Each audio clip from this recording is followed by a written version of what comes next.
It's been 3 weeks since I ran with Most Dope's money. If his constant threats weren't to be believed, my reputation had now been tarnished beyond repair. Just like IRL, mate, Ironforge is the school hallway all over again. That's right, all the cool kids are on the bank steps. And bracers that gets kicked around after this if you step into Ironforge. The irony in that statement is that when I happen to be in Ironforge, I met with more praise than ever before. Yeah. Finding a party for dungeons is instant, and never in my life have I had this many people want a death roll with me. Oh, and whilst checking the Ironforge mailbox I'm so unsubscribing. in peace, I saw 3 letters from the man himself. A sob story about how he was a long-time viewer and I should do the right thing.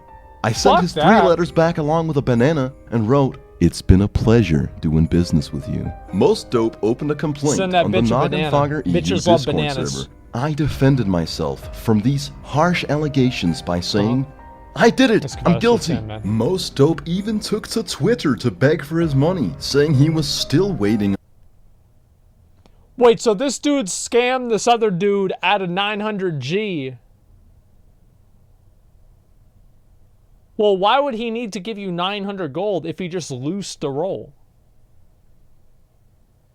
Yeah, what's wrong with that? On his gold, I replied with I a remember, visual representation of how long he was gonna be waiting for said gold. When I logged into WoW, he claimed that I was now done for, banned from Noggenfogger and kicked from my guild. What the truth be told, the only reason I got banned from the server's Discord is because my friends kept posting various pictures of Thanos, and I happened to be guilty by association. And by the way, my guild didn't kick me. My guild publicly condemned my actions.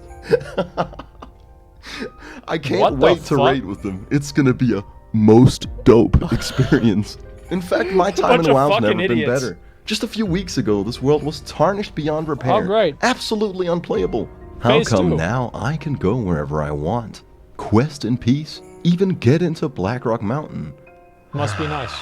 The reason why Azeroth is absolutely serene is the release of Phase 3. By adding 2 giant instanced PvP war zones to the game, designed around PvP, for the PvP World PvP. World PvP is far from the most effective way to gain points. And that's all PvP people are here for. They want those fucking points. Boom! Okay. That guy got fucked up. That's a lot of P's, with me so far? Great. That leaves us with Warsong Gulch and Alterac Valley. One map, which is damn near perfect level design, an intensely enjoyable experience that really supports No, it's not. Warsong Gulch is awful level design. What are you, crazy? A phenomenal addition to World of Warcraft. Some people do play this. And Alterac Valley, that people only play to farm honor points. Both teams straight past each other to the enemy objectives, and each game ends in 10 minutes. Incredibly boring, and there really is no reason to play it. By the way, this is the one that has hundreds of lobbies at any given time. But that's not what we're here for today. Last time was all about PvP, dungeons, gambling, and cringy roleplay. So today, we're doing the boring episode. It's all about long, unbearable, monotonous, repetitive, soul-draining, terribly designed quest lines. And here's why. When you get to the max level, endgame content comes largely in form of raids, which is a 40-man dungeon. To get into these raids, you have to get the proper attunement. Like, for example, for Molten Core, you gotta go to this rock and click it. Red. Pretty simple. So anyways, in preparation for reaching 60, I decided to also do the attunement for the Onyxia raid, which in stark contrast has just a couple more steps.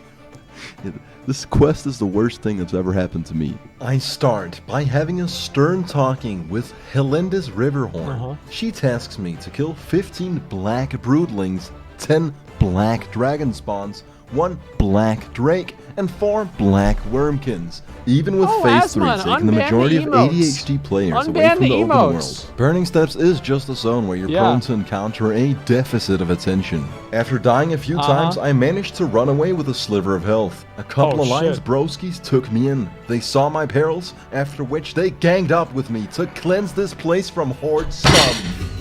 Holy shit, almost. In true Alliance fashion, 5v1. I managed to complete the quest. That's great. Now I'm tasked to travel to Lakeshire When our griffins parted ways, I knew I'd clicked the wrong destination. After a bit of a detour, I make it to Lakeshire, where Magistrate Solomon sends me to Stormwind, where Lady Katrana Prestor calls the Magistrate paranoid and refers to his men as an encampment of riffraff that are most probably suffering from heat stroke. Wait, Naruto? Oh shit, I just remembered riffraff exists. Now, I don't follow the plot line, but that is a pretty good... I've always looked up to Riff Raff. I thought he was I think he's a genius. He's beyond his time. I like him a lot. Burn, that's a diss right there. Anyways, I then go back to Lakeshire, only to be told to go straight back to the Burning Steps and report to Marshal Maxwell. Who sends me That's him laughing at how many other bullshit things he's gonna have to do. I listen to Ragged John's tale in record time, after which I journey to Blackrock Depths. On the way there, I upset my WoW GF with mean words, and she committed harakiri to show her dissatisfaction. This was the turning point, where I would go from having a bad time to having an unbearable time. I entered BRD and cleared my way to the prison cell of Marshal Windsor. This seemed to be the final part of the quest, so I looked up the quest chain on trustworthy Google.com, which led me to the WoW Wiki. The WoW Wiki told me that I had to kill mobs inside BRD until one of them randomly drops a crumbled up note. Oh yeah, Together this was with a lot Larry of fun. and Amiri, I started clearing out the mobs in hopes that the crumbled up note would drop. You ever in a sticky situation? Boom. Actually just jump around the gate. You don't need the key. And the greatest thing about this trick is that you fucking die anyway. And it was at this very moment that Larry convinced us that we needed to 3-man Anger Forge. Considering that I had to kill that boss for the part after the note, I obliged, in hopes that the note would drop before we got to the boss. Yeah, it'll drop for sure. And then we wiped to Anger Forge. Not once, not twice, not 3 times, not 4 times. We didn't wipe. Look at the paladin. He's typing while other people are dying. This paladin's dog shit. Against Anger Forge 5 times. We wiped 6 fucking times before I finally caved in and told my friends to go fuck themselves. Oh my god. There's absolutely no way I'm not inviting He's not even doing anything. Pay attention. Here's the key to my suffering and your enjoyment. I actually hadn't finished the quest for that note to drop. Oh my god. Oh my fucking god. So I resurrected the spirit healer, fly to the Burning Steps, now we know we're really getting the classic experience. Marshal Maxwell, and return to finally kill General Angerforge. Not before drowning in the lava and walking a moderate distance though. And of course Hand of Justice didn't drop. It's a fucking 4% drop chance, Larry. So we basically did all that just for the bonding experience. Ah man, this is what I love about classic WoW, man. It's just a meaningful journey. Anyways, as the sun literally rises, I go kill slaves until the note drops. How do you guys die? The note! Once it does, I'm finally able to continue this disgusting quest line at 7:30 in the morning. Then it finally felt like I was catching a bit of wind in my sails when I executed a perfect jump. However, when I then traveled by foot all the way to Marshal Maxwell, only to see no quest marker, as Marshal Windsor, the guy inside the dungeon, is the guy I should give the note to, I wasn't exactly excited. So I go all the way back inside the dungeon, hand the man the note, and get the quest, A Shred of Hope, tasking me to kill Angerforge and Lord Golem.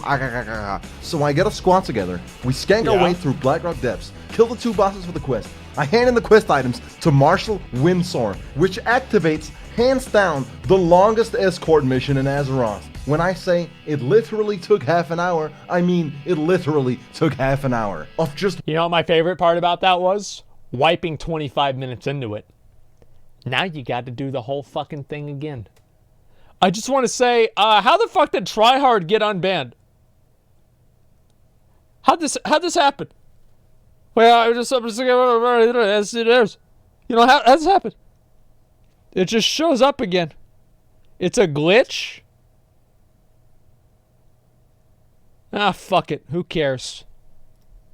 walking this dude from one pack of mobs to the next. Once we were finally done with an experience that I consider a pure detriment to my existence, now we're about halfway through the Onyxia attunement. So we yet again go conversate with Marshal Maxwell, who sends us to the gates of Stormwind to talk to Reginald Windsor. And this guy, of course, activated the quest right before I got there. So then I had to just walk around Stormwind and just wait.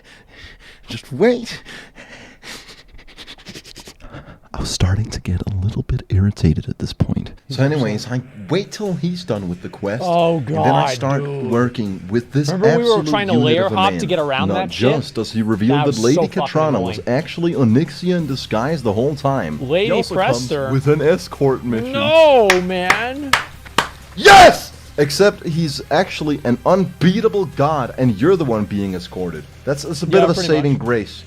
After very slowly RP walking throughout the entire city of Stormwind, we reach the throne room, trade me more where gold, Onyxia's everybody. true form is revealed. Come Big reveal. Meet me over here. Trade me gold. She summons 10 Dragonkin Death Guards and vanishes into thin air. The tricky part of this quest is standing back and not even helping a little bit. If you help, you'll get killed in one hit.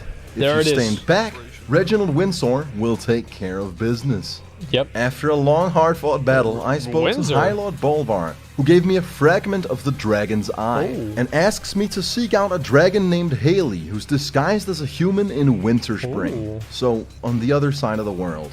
How convenient. Whoa!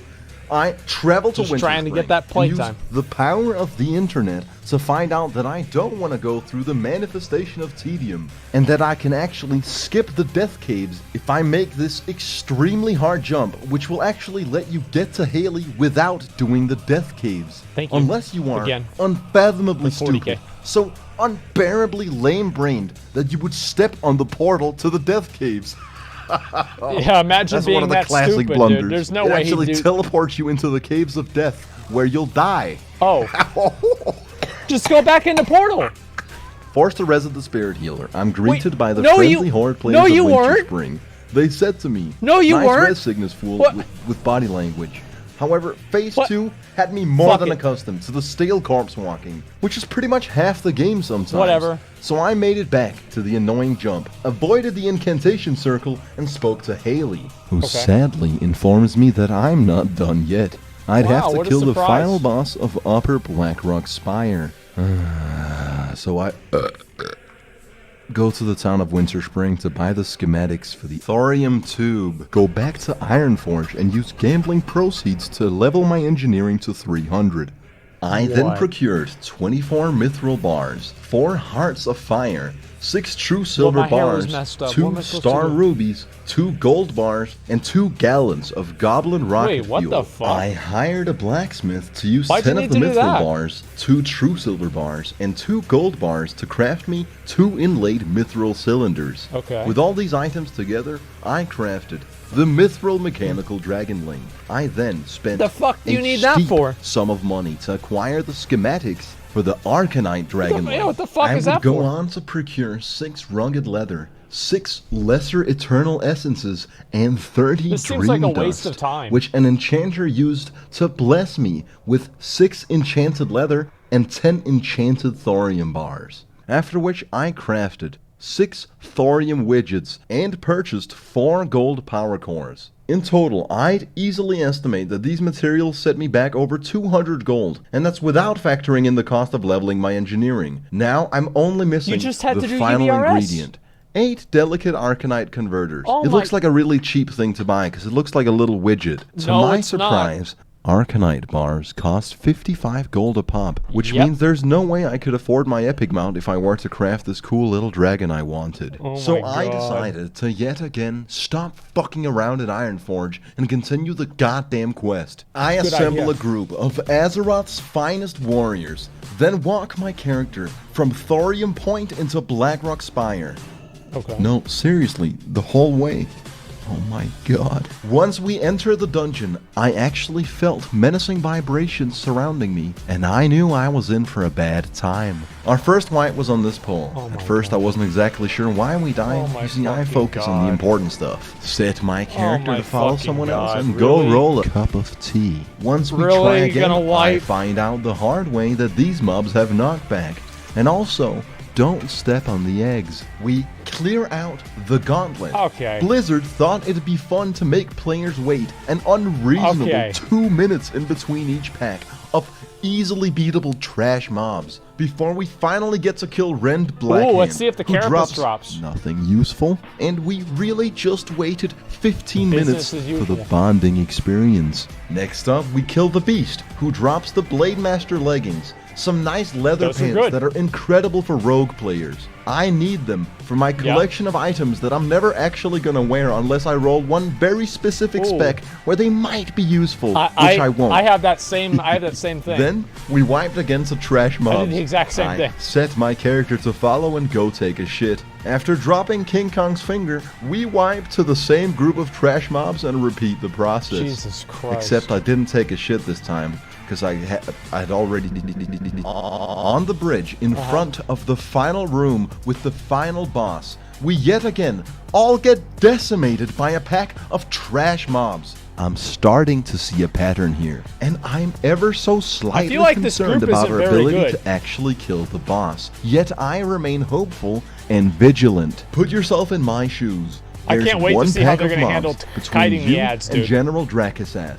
The last foe remaining for you to be done with the Onyxia questline. You put on your mind control helmet because you want to be certain that the mobs don't wipe your party once more. When you intersect with the brainwaves of thy enemy, you realize his mind is simply too strong, and in a terrible turn of fate, you get mind controlled by him. Now you join Onyxia's army and decide to live out the rest of your days as a dragon. Unfortunately, mere seconds later, the astrally projected hallucinogenic brainwaves wear off, and your soft, tender, I'm a dragon now. Warm, gentle, night-elf soul is immediately detected by the ruthless monster surrounding you, leaving you torn to shreds immediately. Yep.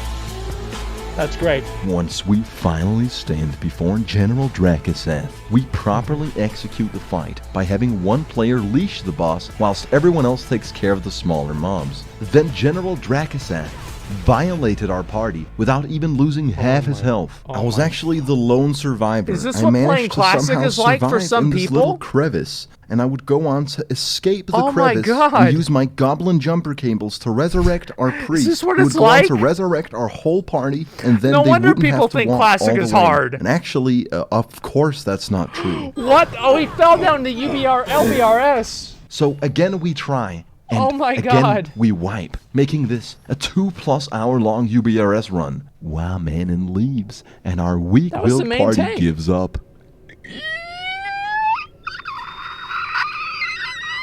So I did what any reasonable, strong-willed individual would given my circumstances. I stopped roping and started coping. I played Warsong Gulch for 2 hours, and then I took just under 2 hours to complete Motherlode Goldium, a nostalgic game from my childhood. At 1 a.m., I finally felt clean from my last dungeon experience and went for round 2. This is how I can tell I'm gonna have a good time in World of Warcraft. If there's one single guy from my guild in my party, I know I'm in good company. Surrounded by iron-willed Azeroth commandos, fucking guerrilla soldiers of the Alliance. We cleared our way to Pyrogard Emberseer with streamlined proficiency, and he drops the True Strike Shoulders, the pre-raid best in slot shoulders with a 10% drop rate. That's the good one. Juicy shit. However, I've used up all my lucky rolls on death rolling, and my 5 simply won't cut it. Although the redemption to this run came shortly thereafter, when we killed Rend and he dropped Blackhand's Doomsong. You don't need to roll higher than 2 he doesn't have polearms in the party who's so underleveled that it's actually an upgrade. Anyways, The rest of the dungeon was a fucking breeze, and I truly think this is how you're supposed to experience the game. When you're in a guild that's not trash, and you play with the people that aren't trash, this 15-year-old game actually becomes semi-playable. We take out General Drakaseth, and I return to Winterspring, do the Satan jump, and finally finish the Onyxia questline by forging the Drakefire Amulet, which will in the future give us access to the Onyxia raid. Not today though. I told you, this is the boring episode. So 2 levels away from 60, I decided to undertake yet another unbearable, repetitive, he didn't even know what the flask was. Terrible quest. Look at those shoulders, the line that leads to the Mark of Forgery, the pre-raid best in slot amulet. Before starting the quest, I naturally had to level my polearm skills. I'll admit, even I was taken aback when Emiri asked me to strike her. Although in such a predicament, I set aside my delicate sensibilities. You see, I'm not one to let down a woman. Sadly, duels don't increase your weapon skills, and I'd have to farm something else to master my new weapon. My scheming WoW GF capitalized on the opportunity at hand and made me boost her ult by spamming the worst dungeon in the game. I'm getting rinsed here. After mastering my new weapon, I began the 3 pre-quests. I journeyed to the Eastern Plague Lands, and Tyrion Fordring tasks me to kill 30 plague bats, 30 various hounds, and procure 15 slabs of carrion worm meat. An hour later, I got the privilege to even begin the actual quest line. Redemption. Listen to Tyrion Fordring's tale. I'm ready to hear your tale, Tyrion. Thank you, Tyrion. That is terrible. I will, Tyrion. Done. Simple enough. So far, so good. I don't think he read the quest. This moral hero of the Alliance asks me to go dig up a grave. A grave which is located a moderate distance from our current location. I do it, no questions asked. And on a side note, how did I dig crypt robbers out of the grave? That makes no sense. This game sucks. Game sucks. The thing about World of Warcraft is that it's bad. What you really need to understand is that this game sucks so much. Dick. Anyways, I return Talon's hammer and begin part 3 of Lost Honor. Now we're here, before we have to go down there. And now we gotta go all the way up here. Great. Great. Great. Great. I love it. Once more, we make our way through the toxic wasteland, kill a plague monstrosity, and at the bottom of a lake, I recover the symbol of lost honor. Travel all the way back to Tyrion and begin part 4 of Love and Family. And this quest actually has an interesting dynamic that truly immerses you into this engaging gameplay experience. You have to travel very far from one place to another. Whoa. This really is World of Warcraft at its best.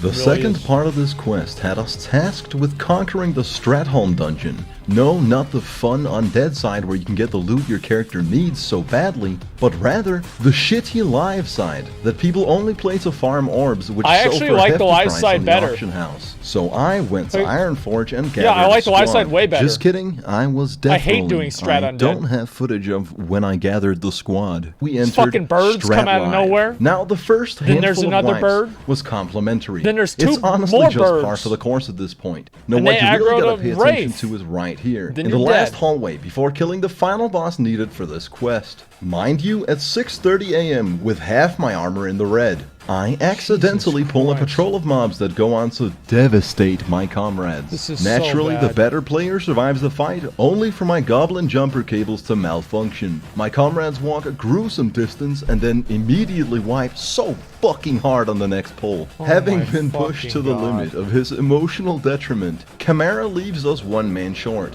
one pull away from the final boss. And with a heavy heart, I return to Ironforge. Luckily though, I got roped back into this dreadful questline when Ori came through and stepped up to the challenge. I steal a painting and burn the holy scriptures. Fight Grand Crusader Dathrohan, who uses Bankai mid-fight and transforms into the demon Balnazar. After killing Balnagar, I attempt to die on purpose, but this stupid gnome mage is on his bullshit After appropriately disposing of the gnome, I spirit res and return to Tyrion. Okay. He gives me a gift and I travel to Uther's tomb in the southern Plaguelands, where we meet Miranda the Hag. She's a cosplayer who helps us dress up as Scarlet Crusaders for the final part of this quest chain, the Scarlet Subterfuge. With our immaculate disguises, we breeze past hordes of enemies that have not the faintest idea that they're undergoing trickery of the highest caliber. We zoom straight past these idiots and make our way to High Lord Talon Fordring.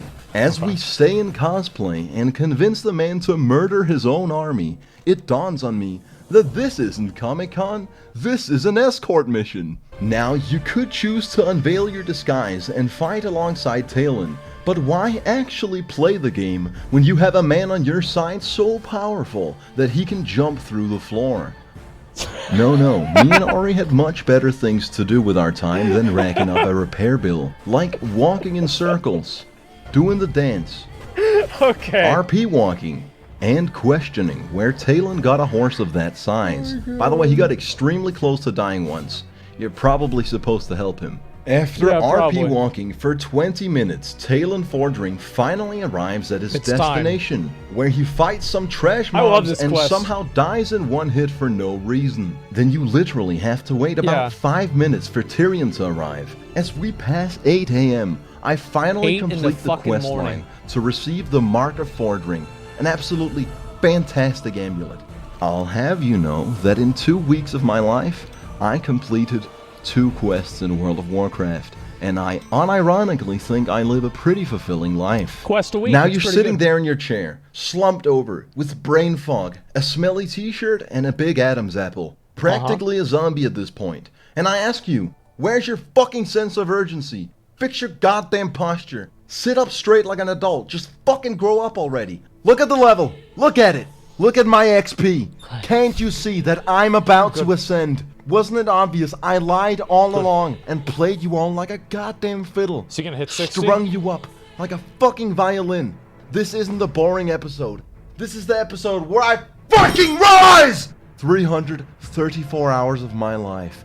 Pain, blood, sweat, and tears. Discovering this beautiful world, including its ugly side. Dungeons at 4 AM. Gnomes. ADHD rogue players. Innumerable horde encounters. Repetitive, soul-draining 15-year-old game mechanics. 2 fully fledged World of Warcraft e-relationships. Getting our mount. The crippling gambling addiction. This sounds like the classic experience. Over and over again for necessary items with rewarding drop rates. Getting the Whirlwind X, albeit morally abrupt. Oh my god. Clicking my abilities. Joining a guild. Paying Compound his own money to farm Hand of Justice. Leveling engineering to 300. Scamming that sucker for all he had. God, I have so many fucking treasured memories in this game. I told you to sit up straight, but that's not gonna cut it, soldier. I'm gonna need you to take a stand. I'm not kidding. This is to the viewer. Stand up right now. December 15th, 2019. I don't want to get it. On this day, a legend of Azeroth is born. 334 hours ago. Wait, I was that's the day that I stopped streaming. In the nutsack that is Teldrassil. With no real 9-to-5 that's the day I stopped streaming. and what the absolutely fuck? very little responsibility, I've taken you all along my journey to become a full-fledged fucking primate, an Azeroth commando soldier, a fucking hero of the Alliance. Yeah. What did I say? I'm quick on my feet, vicious. Some would even go so far as to call me nimble. It wasn't easy. I wanted to quit many times, but I persevered and overcame harsh adversity. For the first 150 hours, I read every quest. It took me about 250 hours to find out that I can interrupt spellcast with Pummel. I leveled from 0 to 60 on a horde-dominated PvP server as a warrior. I was level 48 when Phase 2 dropped. Every level 60 player could get honored by ganking me. And I played throughout the entire thing. All of this. Every pull. Every mob. Every single corpse walk. Each step. Every single death roll. Each line of dialogue during cringy role-playing. Every single pop retaliation. Every goddamn fucking ninja loot. Every dungeon played out till 5 AM. And every party abandoned in cold blood has led me to this very moment in time. One mob away from 60. My squad of ruthless warriors kneel before me and let me finish the job with the gnomish death ray. I told you! I don't fuck around!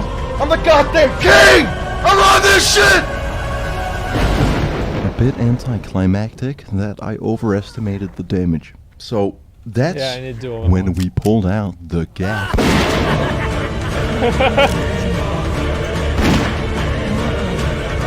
Okay. There it is, dude. There it is. Brilliant!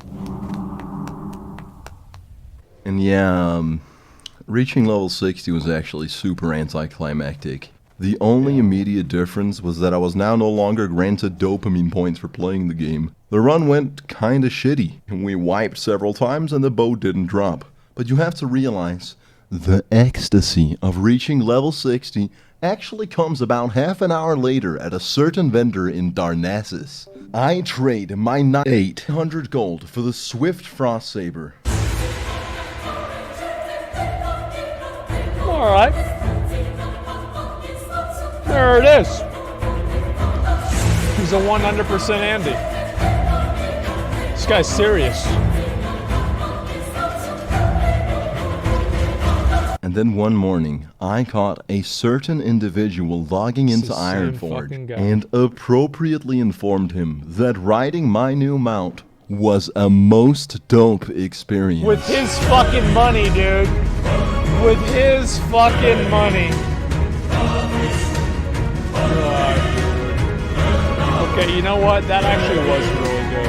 I feel like I've missed so many fucking videos. It's like there's like 20 videos I need to watch. This is insane. Oh my god. I will watch the next one tomorrow. I'm not gonna. I'll watch the next one tomorrow. Okay. Let's see. Did you like Barney's one? I like Barney's ones a lot too. I did. I like both of them, honestly. Like the videos about this, like I like the idea of people that cut it together and like make it a little bit of a story, and it makes it more interesting for me, right? Don't blue ball us. Listen, dude, I thought I only had one to go. All right. I'm gonna do the next one tomorrow, and you're gonna like it. All right. That's the way it's gonna go.